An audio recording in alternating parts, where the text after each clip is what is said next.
চিনির বিকল্প মধু গাছ স্টেভিয়া। স্টেভিয়াকে বলা হয় প্রাকৃতিক চিনি। তুলসীর মতো দেখতে উদ্ভিদটির পাতা মধুপাতা বা চিনি পাতা নামেও পরিচিত। বিশ্বের প্রায় 15 কোটি মানুষ চিনির বিকল্প হিসেবে স্টেভিয়া ও এর নির্যাস ব্যবহার করেন। দীর্ঘ গবেষণায় দেখা গেছে ঔষধি গুণসম্পন্ন স্টেভিয়া স্বাদে মিষ্টি। এই গাছের পাতার নির্যাস ডায়াবেটিস রোগের মহা ঔষধ। দাঁতের ক্ষয়রোধ, উচ্চ রক্তচাপ সহ বিভিন্ন রোগেও প্রতিকার পাওয়া যায়। ডায়াবেটিক রোগীদের জন্য সম্পূর্ণ নিরাপদ। স্টেভিয়া চিনির থেকে 300 গুণ বেশি মিষ্টি। এটা 0 ক্যালোরি এবং এটা ডায়াবেটিক রোগীরা এই মিষ্টিটা খেতে পারবে এবং এটা ইনসুলিন কিছুটা এনহ্যান্স করে এবং ব্লাড প্রেশার নিয়ন্ত্রণ করে এবং দন্তক্ষয়ের রোগ কিছুটা নিয়ন্ত্রণ করে এবং এটা স্কিন কেয়ার এবং ত্বকের লাবণ্যতা বৃদ্ধি করে।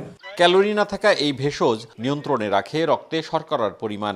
ডায়াবেটিকে আক্রান্ত অনেকেই খেয়ে থাকেন মিষ্টির বিকল্প হিসেবে। এটি নিয়মিত খেলে ক্যাভিটি ও দাঁতের ক্ষয়রোধ হয়, নিয়ন্ত্রণে থাকে ওজন, ভালো থাকে হার্ট।